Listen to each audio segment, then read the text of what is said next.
Galactus! Yes!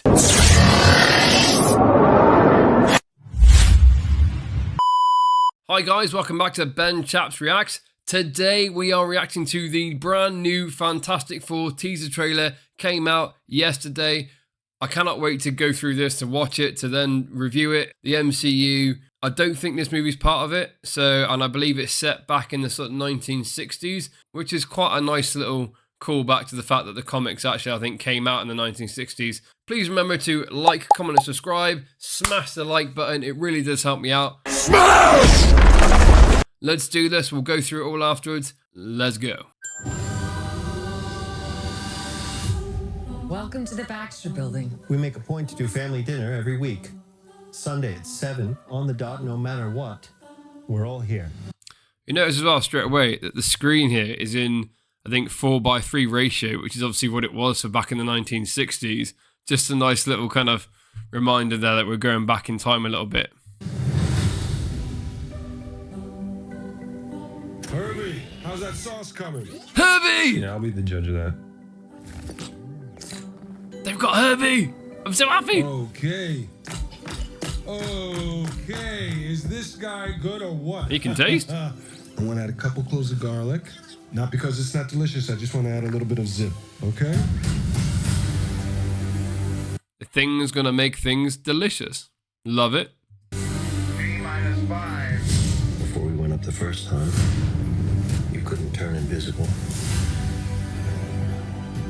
So they've already been up once then. If he said the first time it went up you couldn't do this, but then obviously they have their powers now. I don't think this is an origin story movie. I think it's going to be more flashbacks to, oh, so we got our powers, and now everyone knows we've already got powers, which is really good because we've had some Fantastic Four movies previously. Also, we had the ones from, I think, the early 2000s. We then had one from 2015, I believe, which was a bit darker, a bit more serious. This one, I think they don't need to do an origin story. Everyone knows who the Fantastic Four are. Ben wasn't a rock. The best pilot in the world right here. Yeah. Yep, that's Best him. looking he needs. Oh John dear. never caught fire. Ben has always been a rock. Johnny is Johnny. Hi. And I am right here. Whatever life throws You can't burn in space, man. Seriously. It's science. There's no oxygen. Your fire's going to go out. You should have realised that. at us, we'll face it together. Ooh. Oh, with the car.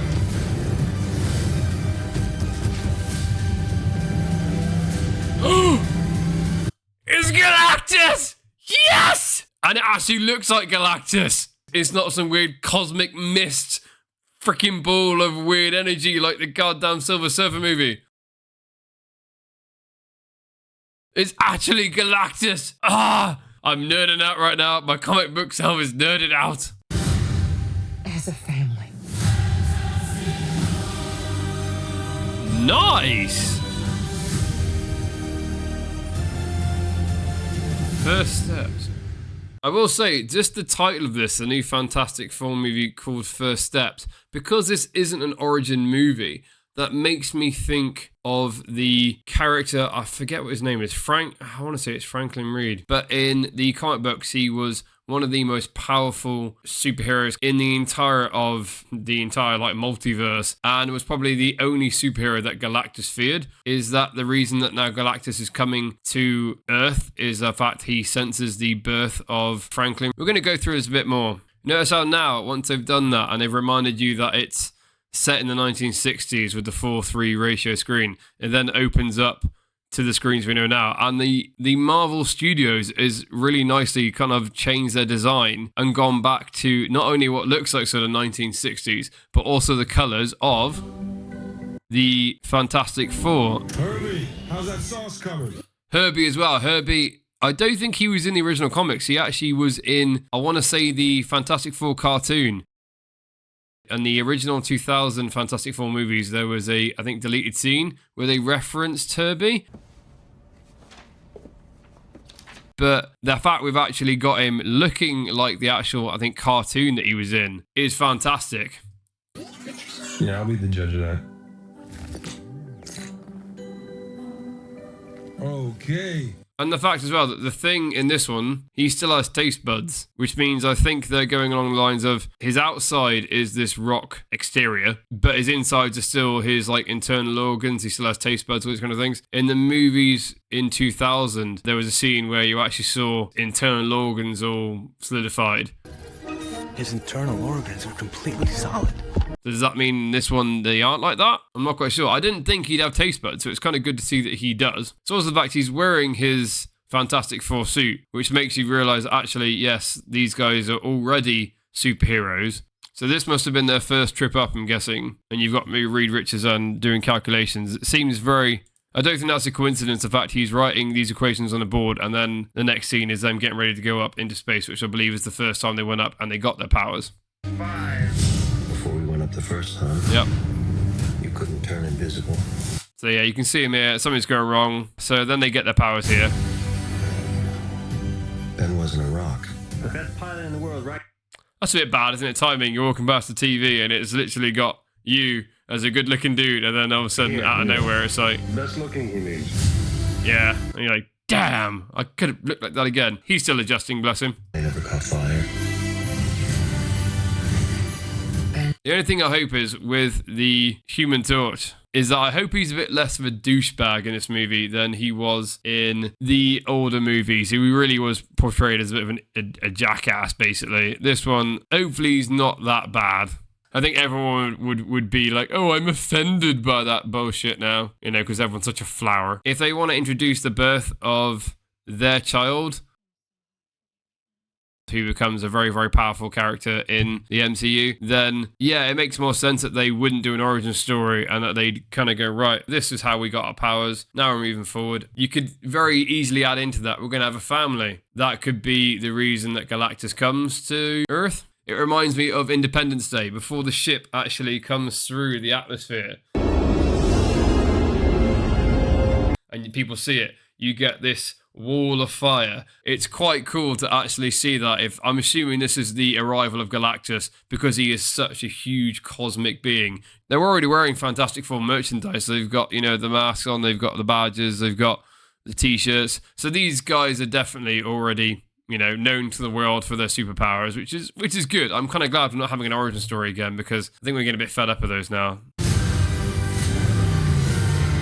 You've got the Fantastic Four car as well. Apparently that can fly. It was, I think, at one of the Comic-Cons where they had a model of it and it was flying around, so... Will it fly? Maybe. We'll see. It's clobbering time. He has to say it. He has to say it. John Malkovich. Fantastic actor. We've got no idea who this character is at all. There's nothing known about him and who he portrays in this at all. They've really kind of done a really good sneak kind of at the teasers on this one because you're there kind of going, okay, where's Doctor Doom? Is he going to be in this? Where's Silver Surfer? Is he going to be in this? Just pointing out, look at the freaking size of that shadow of Galactus, right? And look how tall the view is. So I'm guessing this is actually going to be his kind of height level. He looks massive here. And then there, I think he actually looks a bit smaller. I feel like his shadow was bigger. It's hard to see, but it looks like it's the right colour. This is definitely going back to more the comics and this design of it. I really didn't like Rise of the Silver Surfer. And Galactus there was basically this ball of cosmic mist. And you only really ever got a glimpse of even the helmet, kind of this iconic shape of his helmet. I think there was a scene where it went past one of the planets and you could kind of see the kind of shape of his helmet. But that was it. Not really what I think all the fans had in mind. We haven't seen a frontal view, but from the back, it just looks amazing. This is going to make everyone so excited for this. As a family. They keep on going on about them being a family, which is really good. It does make me think this is leading up to these two having a child. I really think that might be the reason they call it one First Steps, because it's not first steps for them as a Fantastic Four team, because everyone already knows who they are, and it's not an origin story. So First Steps, what could that be a reference to? I think it's a reference to, yeah, the Invisible Girl and Mr. Reed having their child, who ends up being, say, one of the strongest characters in the whole MCU. And apparently these guys are going to the MCU because this is going to be the final movie before the Avengers Doomsday, which we all know Robert Downey Jr. is playing. So we're going to get a glimpse of him in this. Yeah! Who knows? Welcome to the family. See, that's like the kind of thing you would say to a child, I swear. This looks really, really good. This isn't part of the MCU, so there aren't Avengers in this universe. They are going to the MCU, so how that's going to happen, is it going to be part of the multiverse? In Deadpool and Wolverine, we had the original Chris Evans Fantastic Four, and he talked about how Reed was going about the multiverse a bit more. You're in the void. Reed called it a metaphysical junkyard. Clearly, these different universes are coming together. The multiverse is playing a big part of trying to collaborate all these kind of different things together. Please remember to like, comment, and subscribe. Smash the like button. It really does help me out. And I'll see you guys in the next video.